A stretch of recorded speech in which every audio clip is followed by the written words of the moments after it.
Can one ordinary day hold the power to reshape the destiny of an entire nation? Imagine, if you will, stepping back into the black day of Indian political history.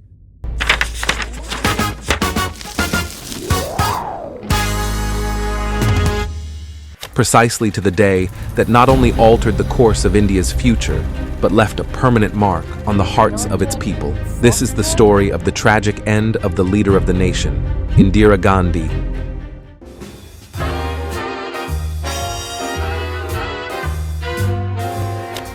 कि मैं जीवित रहूं या नहीं रहूं, मेरी लंबी उम्र रही है और मैं ये इस पर मुझे अगर गौरव किसी चीज पर है तो इस पर है कि सारा जीवन मेरा सेवा में गया, केवल इसके गौरव है और किसी चीज नहीं। और जब तक मुझमें सांस है तब तक सेवा ही में जाए, और जब मेरी जान जाएगी तो मैं कह सकती हूँ कि एक एक खून का खतरा जितना मेरा है वो एक एक खून एक भारत को जीवित करेगा, भारत को मजबूती देगा। These lines were said by Indira Gandhi on 30th October 1984, as if she knew that death was soon approaching her. The very next day, on 31st October 1984, our former president was assassinated in her bungalow in Safdarjung Enclave, New Delhi. Unfortunately, the one who killed the Iron Lady of the country was none other than her two security providers, her bodyguards, Beant Singh and Satwant Singh. Like any other day, Mrs. Gandhi had interviews and meetings scheduled for that day. As soon as she crossed the gate, they showered 33 bullets on her. She was hurriedly rushed to Ames Hospital at 9:30 a.m., while her daughter-in-law Sonia Gandhi was with her and her son Rajiv Gandhi was at Kolkata. Doctors soon started operating on her. After the operation, it was known that out of 33 bullets, 23 entered her body. While at the residence of the Prime Minister, Beant Singh met his demise at the hands of the Indo-Tibetan Border Police, and Satwant Singh was subsequently arrested. Satwant Singh, along with the principal conspirator, Kehar Singh, faced execution in 1989. It was on that very day, at 2:20 p.m., that Indira Gandhi drew her last breath. At 6:45 p.m., Rajiv Gandhi, accompanied by Pranab Mukherjee, swiftly returned and assumed the role as the 6th Prime Minister of the country. The heartbreaking news of Indira Gandhi's tragic demise was broadcasted on Doordarshan at 8:00 p.m.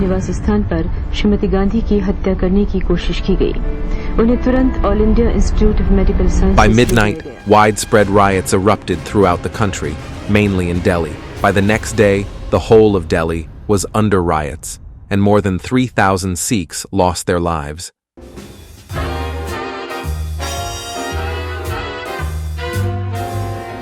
If we were to answer this question, we will likely say there were a series of events that led to the assassination of Indira Gandhi. In this video, we will one by one unfold these events that left a scar on India and its politics. Before that, we need to understand Indira Gandhi's political tenure.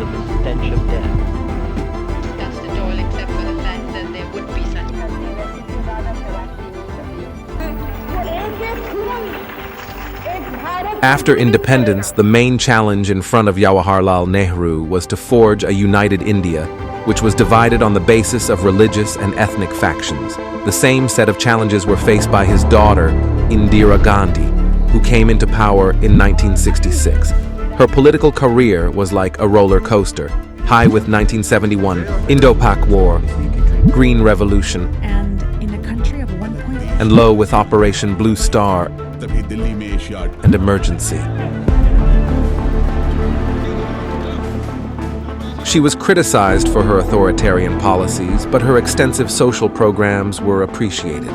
During the 1970s, individuals who protested against escalating unemployment, economic hardships, and the illegal outcome of the 1971 elections were subjected to arrests. The court limited her power when it was proved that she misused her constitutional powers to win the elections. To save her PM post, she declared emergency on 25th of June 1975. And after this catastrophic decision, she lost the 1977 elections, but she won 1980 elections with widespread popularity and became PM again. Well, this was just an overview of the events. but there was one major moment in her political career that led to her brutal assassination.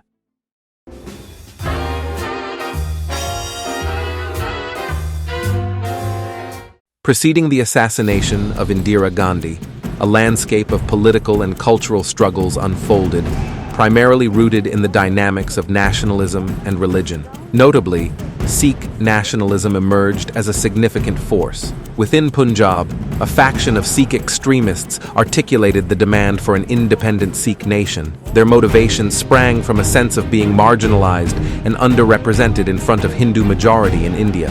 However, their confidence in government endorsement of their cause was met with an unexpected and contrasting reality. Indira Gandhi took stand against the increasing tension between Hindus and Sikhs due to emerging Sikh nationalism. During the 1970s and 1980s, an extremist Sikh movement emerged demanding formation of Khalistan. This Sikh independence movement Jarnail Singh Bhindranwale, inspiration from a Sikh political party, Akali Dal, which represented Sikh nationalism. Akali Dal tried much to enter the mainstream Indian politics but failed multiple times. After that, they started their Khalistan movement aimed at creating a separate Sikh nation. Bhindranwale provoked his followers against the government and other communities, which led to violence, murders, and other activist movements. After capturing the whole of North India in terror, he converted the holiest place of the Sikhs, Golden Temple, into an arsenal. Mrs. Gandhi was under pressure by her party members and the common masses to take action against the Sikh rebellions. In response to this, Mrs. Gandhi created Operation Bluestar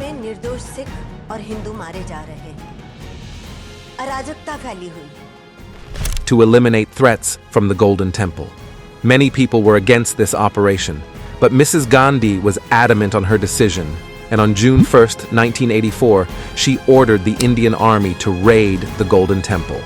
This operation lasted for a week, which resulted in huge damages. Many army personnel and militants, including Jarnail Singh, lost their lives.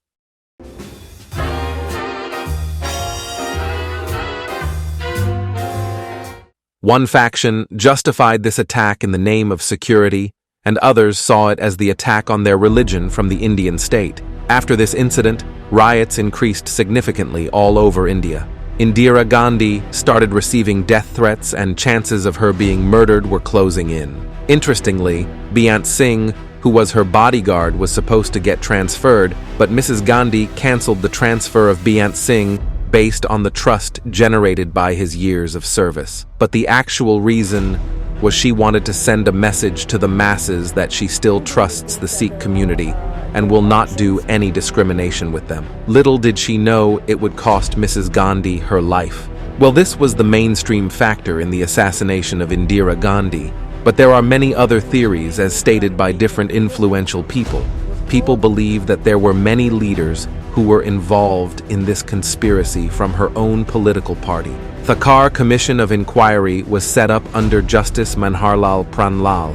Thakar for the inquiry of this assassination. The Thakar report pointed the needle of suspicion towards R.K. Dhawan. Dhawan was Indira Gandhi's close aide and member of her political party. He wanted to eradicate Mrs. Gandhi to take her position, and that's why ordered her bodyguards to assassinate Gandhi. However, the investigation committee neither proved this claim 100% nor was able to reject it completely. Well, whatever may be the culprit, one thing is worth noting, and that is how this political demand took such a terrible form between two religions that it completely shattered the Indian political history to its very roots. The religious and political conflicts continued all over India. Indira Gandhi supporters destroyed worship places and houses of Sikh people. Rajiv Gandhi's law and order failed to control the situation.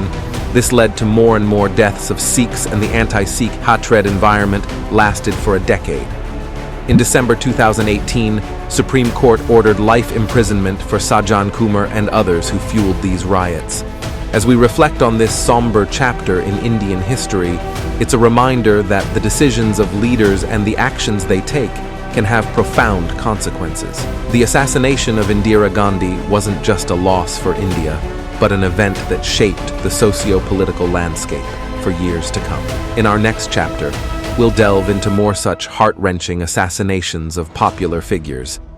If this exploration through history resonates with you, don't forget to subscribe to Behind the Date. Until then, let's continue our journey through the pages of the past, where every chapter has a story to tell.